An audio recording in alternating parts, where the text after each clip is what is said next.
Hello, welcome to the Disconnect, a new, podcast thingy. I wanted to start because I'm bored a lot more than I used to be. And you know what? The Disconnect, that's what this is called. So we'll start it. I, this is just going to be me posting essentially fucking audio logs to YouTube as a web series. And I'll be talking about my life and how I got to be the disappointment that I am now. So yeah, it'll be fun.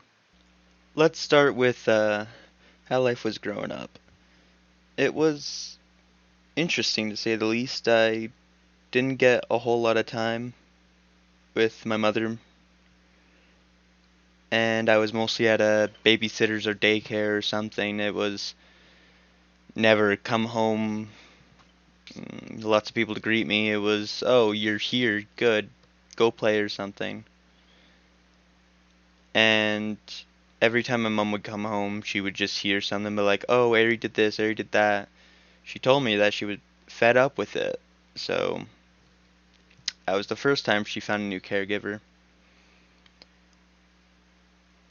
And you know, I moved around like home to home a lot as a kid, and it wasn't until grade 8 that I just so far stopped moving. That I haven't moved since grade 8, and I don't know. It's nice that I don't have to move again, but at the same time, of all the places I was in before, this is not the one. This is not where I want to be. I wish me and my mom had something a little bigger, but we we're here for the education.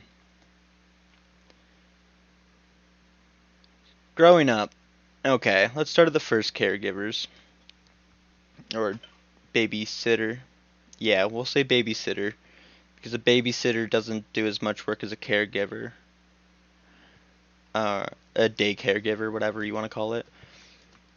Um, I at that babysitter, me and my mom actually lived there for a bit.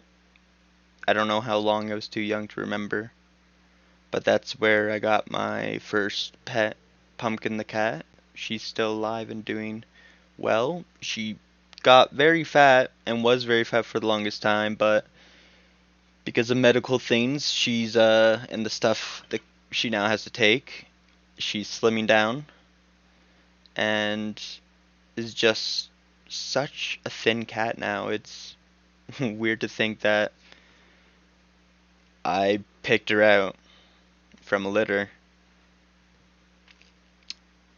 But yeah, we lived in the basement of my first caregivers. Um and it was okay, as good as it could have been.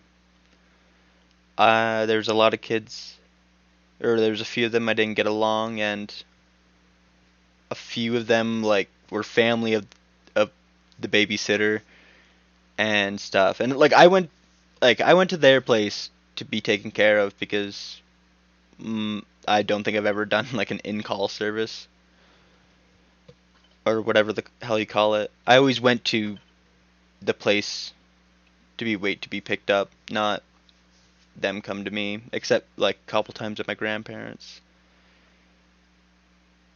It because most of or a good portion of the kids were family of the babysitter, I didn't really have a fair advantage in any of the arguments. Uh, I don't know. I always felt like I didn't really get much. I didn't have freedom. Obviously, you shouldn't be letting kids build Lego guns in like grades 2 through, or like younger than 2, but what, grade 2, 3 and 4 I was playing Call of Duty. I was building guns and just using my imagination. And I would always get told, "Nope, can't do that. Can't have guns." They only made an exception for that when the babysitter's grandson made a gun and came up with the witty lie, oh, it's just a bubble gun. But I still wasn't allowed to make a bubble gun, so there's that. Um,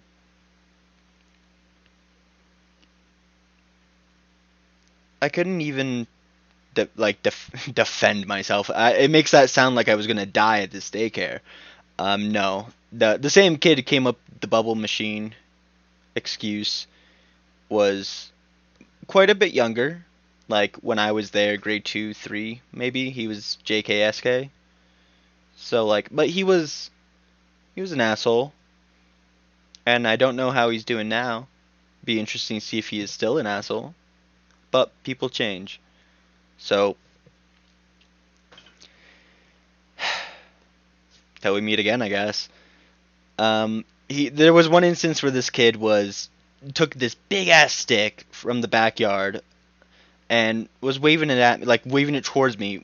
Good amount of force, enough to hurt me. So I'm like, okay, no. I grabbed the stick back, yanked it from his hands, and pointed back at him. I said, "Piss off." And he goes crying inside. And then I get in trouble for threatening him with a stick. No ifs, ands, or buts. Everything I did was taken out of context. Everything I said was taken out of context. And at least once a week I was on the timeout chair for things I didn't deserve. That's life. I'm sure all those unfair treatments have something to do with why I don't take joy in anything I do. Because there's always someone to say like, hey, you can't do that, or you've been doing it wrong your whole life, so guess you're a retard.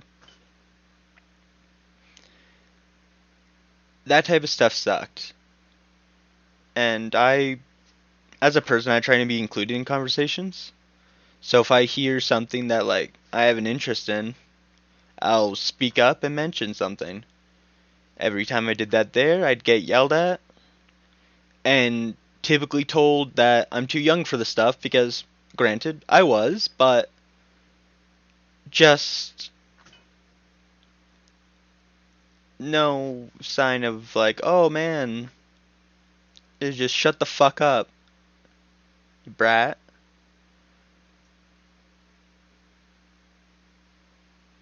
And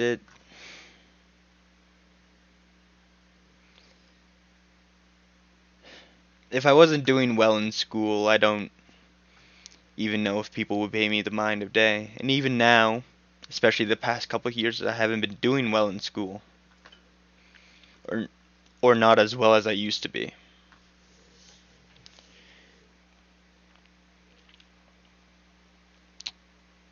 Getting out of that hellhole was definitely an improvement for me. But I wouldn't say it was the more enjoyable part of it. While I'm still thinking about this house that I spent a good portion of my early childhood in, I witnessed what at the time would have been one of my best friends, or let me rephrase that, what I considered to be one of my best friends, since I found out a year or so ago that just because you think someone's your friend doesn't mean they are. I watched her parents like essentially divorce in front of my eyes. The only thing stopping me from hearing the fight was a really thin wooden door with glass. So I could see the fight, I could faintly hear the fight. And from that moment I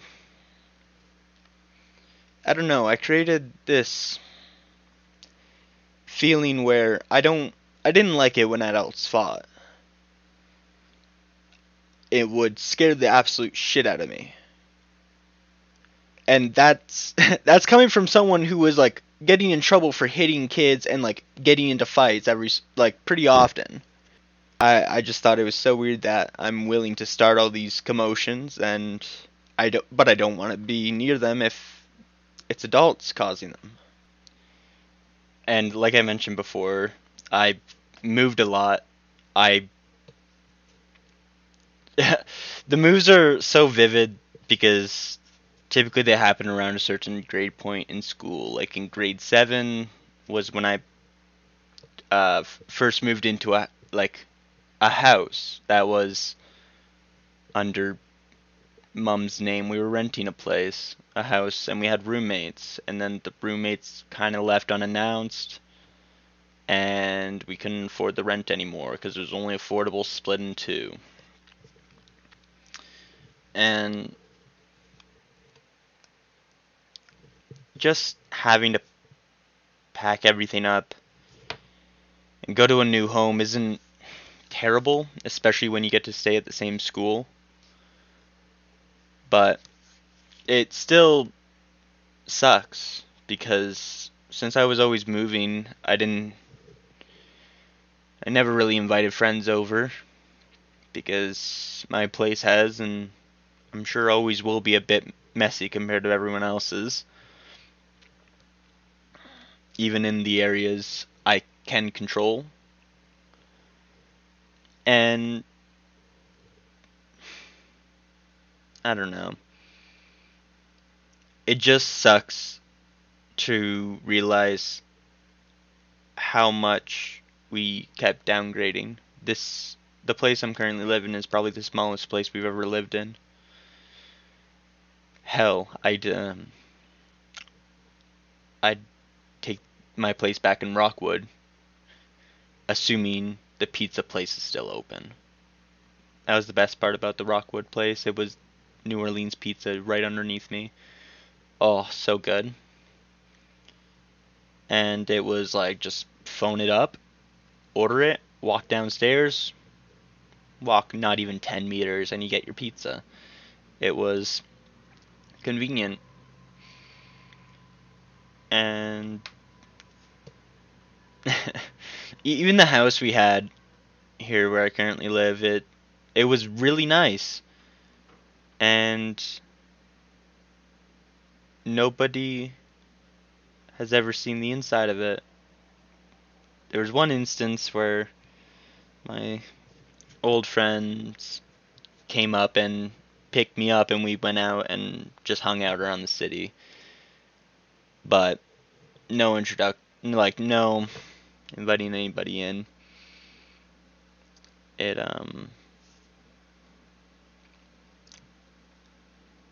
it sucked. I was always the one going to other people's places, and in the times where people do come over, they never seem to want to come over again. Probably because of how messy it is. Or because I fucked up the relationship like I do with most.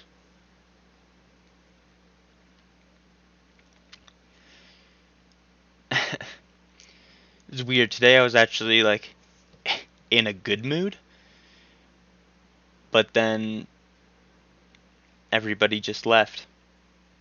I was all alone. And I got tired of playing Civ 6. My game was going well until the end of the world came and asteroids started destroying my cities left, right, and center. Not asteroids, comets. So annoying.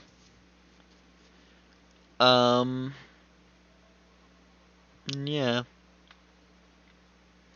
What else is there to say about growing up? We talked about how terrible the first babysitter was.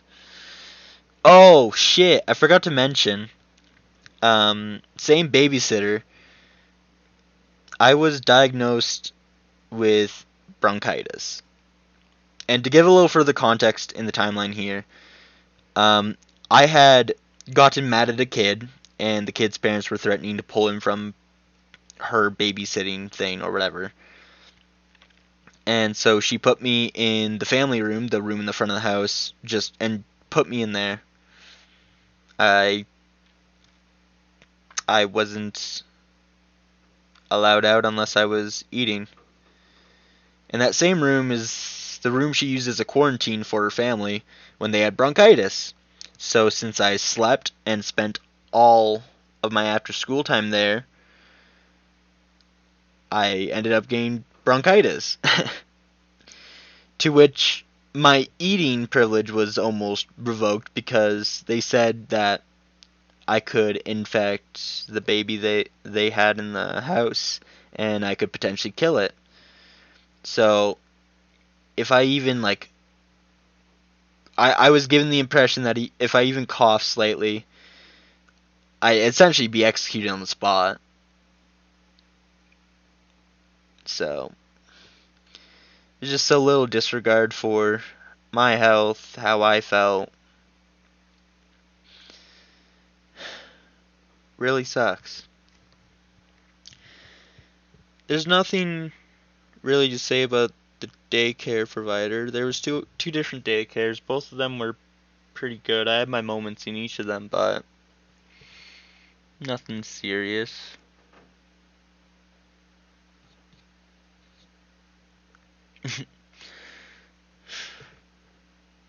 And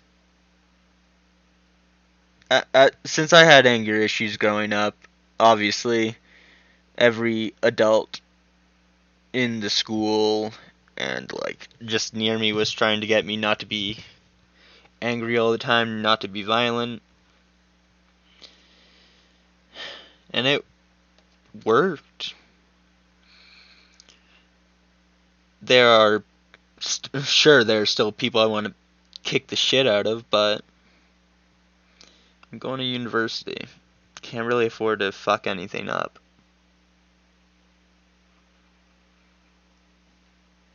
And the amount of anger management I went through, God, I don't want to ever go through it again. I wasted so many therapists' time, so much of their time. I had 3 separate ones before going into high school, maybe more, I don't know. I stopped keeping count because it was like, oh great, I'm being dragged to another facility. Well, they'll try and talk about what's making me upset. What was making me upset is that kids knew how to make me upset, and they would do that. And I'd get in trouble. So can anyone really blame me for being tired of being angry?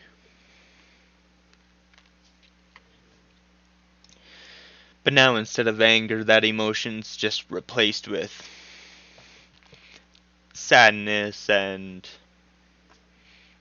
feeling left out.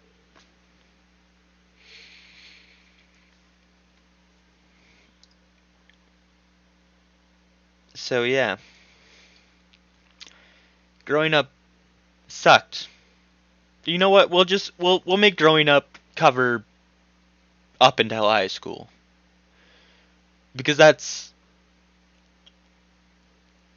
a lot of things happened in the later grades of elementary, and a lot of stuff happened so far in high school has happened. So, grade 4, my teacher says, "Wow, you did really well on EQAO." And if somebody who's listening doesn't know what that is, it's standardized testing for math and English every 3 grades to make sure we're doing okay. And I did really well on it. Next thing I knew, I was doing another test, another written, EQAO style test. And then I was talking to a man who was giving me IQ puzzles. And they're like, okay, cool. You want to go to a different school where school will be more challenging? You know, as a stupid kid, not realizing the importance of making memories, I said yes. Dedicated my life to a program that I gained nothing from. If anything, I lost more than I gained. I started at the new school, not talking to anybody. Girl at the table group just called me a retard. That wasn't in my vocabulary of standardized insults, so I took offense to it. And that then a kid came up, said, "Hey, want to be friends?" I'm like, "Sure, that'd be really nice." I don't talk to him anymore. Haven't heard from him since we were last in a class together.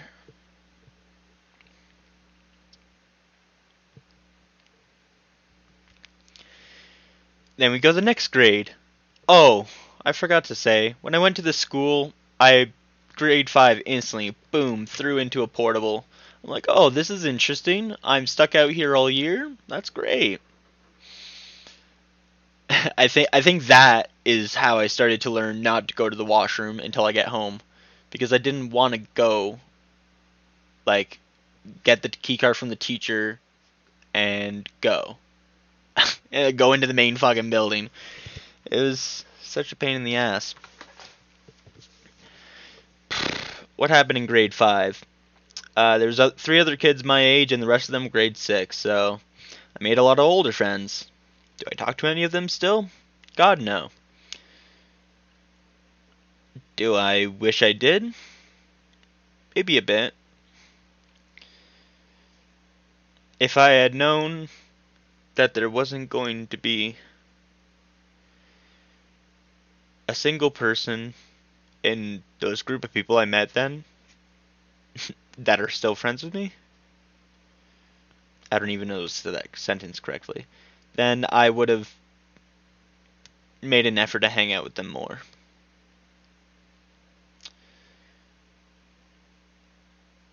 So, moving on to grade 6. Tables are turned. It's still a fucking split class, though there were more 6s than 7s this time. I met more kids my age, and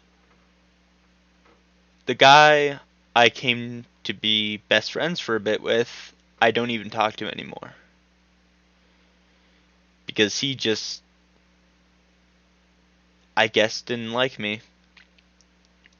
Even though I thought we were friends.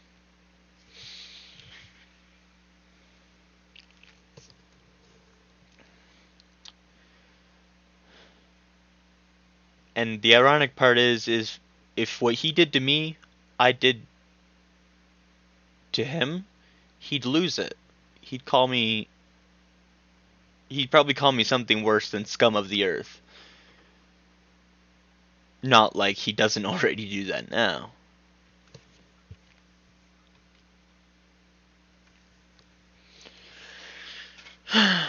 Grade 6, I broke a projector leg thingy that helped prop it up when borrowing a projector from another class. I gave it back to the class, I apologize, and suggest solutions to fix it. Roll around to next year. Day 1, called out by my teacher, and further called out / antagonized by a student who was in his class the prior year.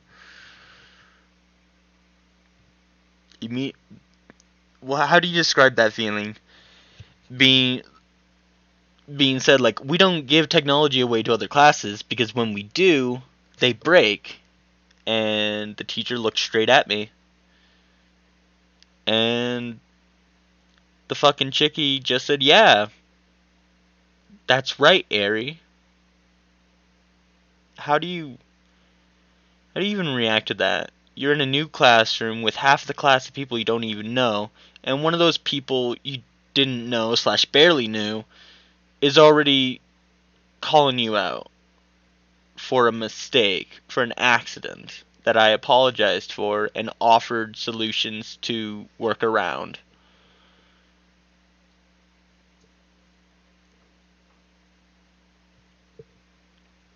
Just that grade 7 is the grade I stopped liking school and started skipping school because I didn't want to be there. Didn't feel welcomed. The teacher was the laziest bastard ever.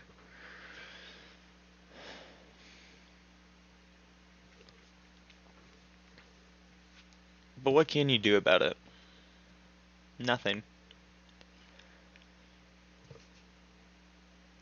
And nothing much really happened in grade 8. Grades 5 and 8, I did not Explorer Vision, Destination Imagination, which is a huge thing that teachers and parents put their kids into, to challenge their intellect and like all around ability. You essentially chose a category that fit with you. You're given a prompt for that year, and you have to make a play as well as fulfill the prompt. In grade 5, my group didn't make it past regionals, and I made it to provincials in grade 8. However, a group mate of mine, during the provincial part of it, forgot a prop. And I think it cost us nationals, or whatever the fuck the next stage is, which I think is the last stage that takes place in America. In Tennessee, I believe.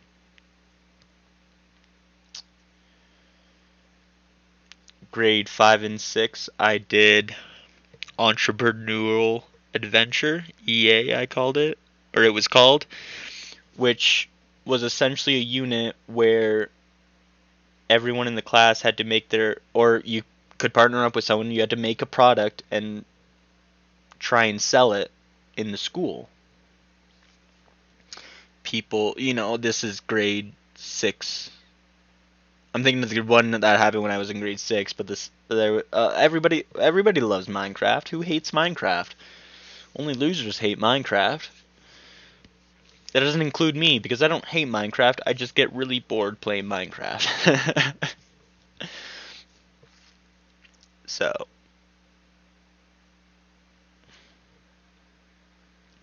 yeah, Minecraft. They got these little glass vials and put like glitter and shit, or like little colored spheres, and labeled it after minerals in the game. So there was vials of redstone, diamond dust, coal. It was neat. And there was this other girl who did spray paint art. She had seen it on like YouTube or whatever, where people like in the streets of New York just hunker down and spray paint what is essentially the cosmos. It's really neat.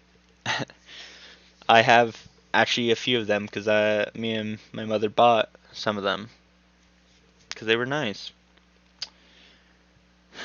Unfortunately, that bridge is burned, but that's a discussion for another episode.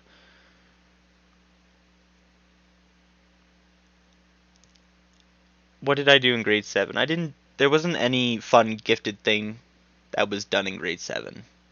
Not a single thing. All the things that like the school offered the gifted kids, he didn't do any of them. So, and the school had pushed it up so that they only funded grade 7 and 8s for DI when I went into 6, so I didn't get a chance to do it then. My grade 7 teacher said no to it. And that's that. And Exploravision, that's the one I want to think about.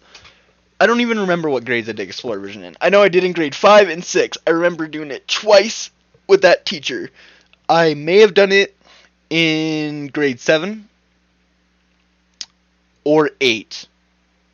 I want to say it was grade 8 because, like I said, my grade 7 teacher was a lazy asshole who didn't let us do any of the fun parts. And honestly, if I were to be given the chance to do Exploravision again, I'd fucking take it in a heartbeat. As much as it's a lot of work, if I have a group that can work around my strengths, I'm sure we could accomplish something. When I look back at my old ideas, I'm like, man, these are fucking stupid. I think my first one in grade 5 I did with my group, I had like 6s with me as well, was like an eco bin. I don't know. I very faintly remember the concept images, but I think the idea was it was a recycling bin that. You know what? I can't even finish that. I don't remember the fuck it was supposed to do. I remember it was a 3 container fucking bin, and I think there was a place for compost, recycle, and garbage. I think the idea was it was supposed to be an all-in-one, and it did something, I guess. Never know. I don't have any of the files anymore. I don't think I do, anyways. And grade 8. Nothing eventful in grade 8 besides Explorers and DI. Oh, that's not true. I participated in Halton Skills that year. I got roped in. I signed up because I thought it was something different to a derby of sorts. We essentially had to make our own fucking car that would be driven down this ramp at the school where the event was taking place. And I didn't help with it at all. I think the most I did was fucking sweep. Because it wasn't what I was expecting it to be, the project. And they did most of it like at other people's houses, and I didn't have the luxury of that type of transportation. I was stuck at home. So, yeah. I think the worst decision I made in elementary school was going into the gifted program, because none of the people I met there have come back for me, have helped me, nor do they care about me, with the exception of one.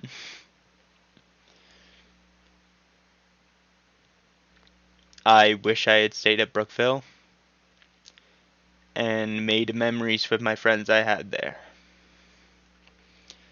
And I think that's all for today. To those who did listen, thank you, and tune in for when I make another one of these.